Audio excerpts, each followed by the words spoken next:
మైండ్లో ఫిక్స్ అయితే బ్లైండ్గా వెళ్ళిపోయే క్వాలిటీ టాలీవుడ్లో ఒక్క మిల్కీ బాయ్ మహేష్ బాబుకే సొంతం. ఆయన దూకుడే దూకుడు. కానీ ఈ దూకుడు టైపు క్వాలిటీలున్న ఖతర్నాక్ మనిషి మన క్యాబినెట్లోనూ ఒకరున్నారు. పేరు పెంటా శంకర్రావు. ఆయన దున్నడం మొదలు పెడితే మెట్టైనా మాగాణి అయినా ఏదైనా మటాషే. స్టేట్ పాలిటిక్స్లో హీరో అయినా విలన్ అయినా కామెడియన్ అయినా అన్నిటికీ సరితూగే ఒకే ఒక్కడు ఈ శంకర్రావు. ముఖ్యమంత్రి గారితో నేను ప్రత్యేక మనవి చేస్తా ఉన్నా, వీళ్ళని కర్బ్ చేయండి. ఎవరైతే ప్రభుత్వానికి చెడు పేరు వచ్చే విధంగా పోస్టింగ్లు నమ్ముకునే విధంగా చేస్తా ఉన్నారు, ఇక్కడైతే మా అలాంటి వాళ్ళ దగ్గర మాకు థ్రెట్ కాల్స్ ఇవన్నీ వచ్చి ఉన్న తర్వాత కూడా మేము పోస్టింగ్ చేస్తే వాళ్ళు తీసేయమనంటూ తీసేసి పైసలు తీసుకొని 15 లక్షలు తెలియదు, 25 లక్షలు తెలియదు ఏసీపీలకు, తర్వాత సీఏలకు 15 లక్షలు తెలియదు. ఇదేందా? How far it is? It is మంచిదేనా? I will prove it. If I fail to prove I will quit the politics. మొత్తం అంతా తెప్పిస్తున్నా, సిబిఐకి రాస్తున్నా, సిబిసిఐడికి రాస్తున్నా. ముఖ్యమంత్రి గారు కూడా కరప్ట్ చేస్తున్న గురించి మీరు మద్దతు పలకాలి. కరప్షన్ కు ముద్ర చేసే విధంగా ఉండకూడదని నేను ప్రత్యేకంగా మనవి చేస్తా ఉన్నా. హోమ్ మినిస్టర్ గా తర్వాత మా దగ్గర అంతా పైసలు తీసుకొని పోస్టింగ్ లేస్తారే. చూశారుగా, ఇది శంకర్రావు స్టైల్. దున్నేయాలని ఫిక్స్ అయ్యారంటే అవతలుంది ఎవరన్నది ఖాతరు చేయకపోవడమే ఈ మిల్కీ బాబాయ్ శైలి. సాక్షాత్తు హోంమంత్రి, సొంత పార్టీకే చెందిన ఆడమనిషి కూడా. అయినా శంకర్రావు జంకలేదు. ఆరోపించాలనుకున్నారు, ఆరోపించేశారు. That's it.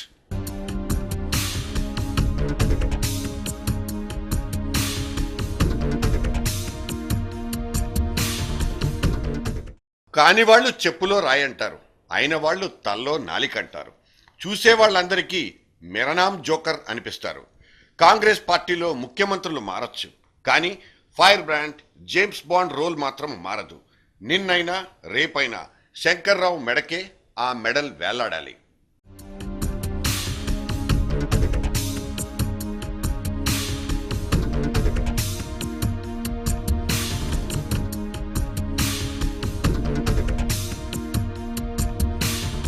చేనేత, జౌళి, స్పిన్నింగ్ మిల్స్, చిన్న తరహా పరిశ్రమలు, ఖాదీ, గ్రామీణ పరిశ్రమలు, ఇన్ని మంత్రిత్వ శాఖల్ని వెలగబెడుతూనే అప్పుడప్పుడు మీడియాలో కనిపించి న్యూస్ మేకర్గా పోజు కొట్టకపోతే శంకర్రావుకు పొద్దుపోదు.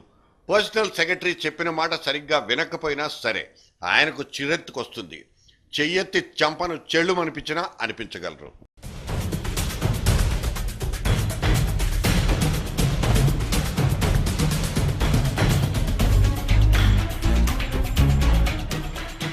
శంకర్రావు ఎక్కడుంటే అక్కడ సంచలనమని, ఆయన నోటికి చేతికి బాగా దుడుకెక్కువని, చెండ శాసనుడని, పేకముక్కల్లో జోకర్ లాంటివాడని పేపర్లు చదివే ప్రతి ఒక్కరూ శంకర్రావు మీద ఎవరి అంచనా వాళ్ళేసుకుంటారు. నేనేం పిచ్చోళ్లా కనిపిస్తున్నానా అంటూ శంకర్రావు భుజాలు కూడా తడివేసుకుంటారు. కానీ ఈ తిక్క శంకరయ్య, ఉరఫ్ కత్తి శంకరయ్య తన నియోజకవర్గంలో 80,000 మందికి పైగా ఓటర్లతో ఓకే అనిపించుకున్న తర్వాతనే ఎమ్మెల్యే అయిన విషయం కూడా మనం మర్చిపోకూడదు. ఆ విధంగా ఆయన ఆంధ్రప్రదేశ్ అసెంబ్లీకి 5 సార్లు ఎమ్మెల్యే అయ్యారు. షాద్నగర్ కంటోన్మెంట్ నియోజకవర్గాల్లో సగానికి సగం ప్రజానికానికి శంకర్రావు అంటే ఆపదల్లో ఆదుకునే ఆపద్బాంధవుడు. చేయి చాచి సాయమడిగిన వాళ్లకు ఆయన దానకర్ణుడు కూడా. కాకపోతే ఆయనకున్న ముక్కుసుటితనం, మాట కరుకుతనమే శత్రువుల్ని పుట్టించేస్తుంది.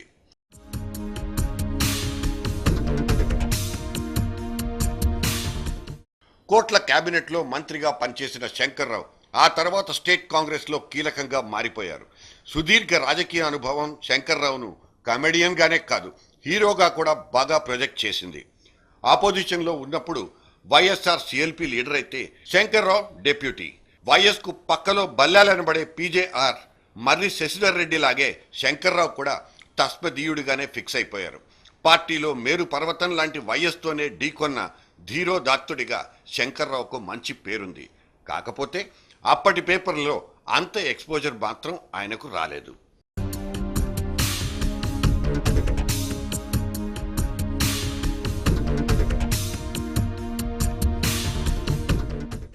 శంకర్రావు ఒక తెలివైన ధైర్యవంతుడు. ఎవరి మీదైనా సూటిగా యుద్ధం చేయాలంటే దానికి శంకర్రావునే ఎన్నుకునేది హైకమాండ్. నిన్న మొన్న జగన్ ఆస్తుల మీద హైకోర్టుకు లేఖ రాయడం కూడా ఈ సీక్వెన్స్లోనిదేనని వార్తలు కూడా వచ్చాయి. పార్టీకి ప్రమాదకరంగా మారిన జగన్ హవాను కత్తిరించే కాంగ్రెస్ ప్రక్రియలో శంకర్రావుదే ప్రధాన భూమి కంటే ఆ లెక్కలో మాత్రం తప్పుండదు.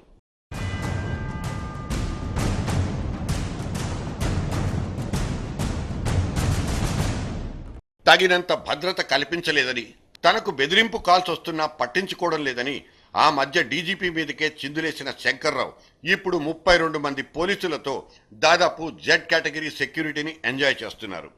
తన మీద ఢిల్లీకి పితూరీలు చెప్తున్నారంటూ ఏకంగా సీఎం కిరణ్ కుమార్ రెడ్డినే టార్గెట్ చేయడం శంకర్రావు ధైర్య సాహసాలకు ఇంకో మచ్చుతునక. అంతకు ముందు సీఎం గిరి చేసిన రోసయ్యను కూడా కేవీపీకి రిమోట్ కంట్రోల్ అంటూ ముచ్చెమటలు పట్టించారు. మంత్రిగా కంటే అంతకంటే ఎక్కువగా చెలాయిస్తున్న శంకర్రావు బార్డర్ దాటుతున్నారన్న అపవాదును కూడా మొయ్యాల్సి వచ్చింది. తన పరిధిలో లేకపోయినా సరే రీజనల్ పాస్పోర్ట్ ఆఫీస్కి వెళ్లి చిరుబురులాడ్డంలో శంకర్రావు బుల్లెట్ స్పీడ్నే కనపరిచారు. Your community, your command, I said. I count in this manner. Your law, your... I have put a order for this, sir. You can see anybody can come. I know, please. నీకు అది CD తీసుకొని చేయవా అంటే నీకు ఓపిక లేదు, అన్ని సరిగా ఉన్నాయట అంటే ఏమన్నా చూడండి please please Question and the reply. Please నీకు నేను ఎవరు అనేది నేను చెప్పి పరిచయం చేసుకున్న తర్వాత కూడా నీకు రిసీవ్ ఇట్లా చేస్తే నువ్వు చాలా కష్టాలలో పడతావు. Not up to the part is not delivering the code. నీకు బాగా తెప్పిస్తూ వేరే కనబడతలేదు నాకు. I'm sorry to tell this thing. ఇప్పటికీ శంకర్రావు పేలాలు పేలుతూనే ఉన్నాయి. కిరణ్ క్యాబినెట్లో 3 మరాఠీలున్నారని, వాళ్లకు నొక్కుడు తప్ప మిగతా జయాలంటూ ఏవీ లేవని శంకర్రావు తమ సొంత టీం మీదకే ఎక్కేయడం మొదలుపెట్టారు. ఇన్నాళ్లు జగన్ మీదకి ఎక్కుపెట్టిన బ్రహ్మాస్త్రంగానే శంకర్రావు ఫేమస్. ఇప్పుడు మాత్రం స్వపక్షానికే ఎత్తిపెట్టేయడం పార్టీకి ఒకంత ఇబ్బందికర పరిస్థితి. నేను, నా కొడుకు, నా తమ్ముడు లంచగొండులు కానే కారని సబితమ్మ సంజాయిషి ఇచ్చుకున్నా ఏదో మూల మ్యాటర్ లేదే శంకర్రావు అలా ఎప్పుడు పేలరని అందరికీ తెలుసు. శంకర్రావా ఆయన అంతేలే అని తీసిపారేయడానికి మాత్రం వీల్లేదు.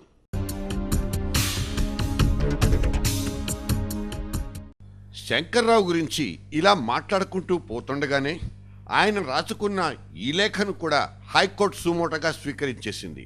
అంటే ఆయన హోం, ఎక్సైజ్ శాఖ మార్చుల మీద చేసిన ఫిర్యాదుల మీద దర్యాప్తు జరపాలని రేపు కోర్టు ఆదేశాలు ఇచ్చినా ఇవ్వచ్చు. మొన్నటి లెటర్ దెబ్బకు జగన్ వికెట్ పడితే ఈ లెటర్ దెబ్బకు ఇప్పుడు ఈ మంత్రులు విలవిల్లాడిపోతున్నారు.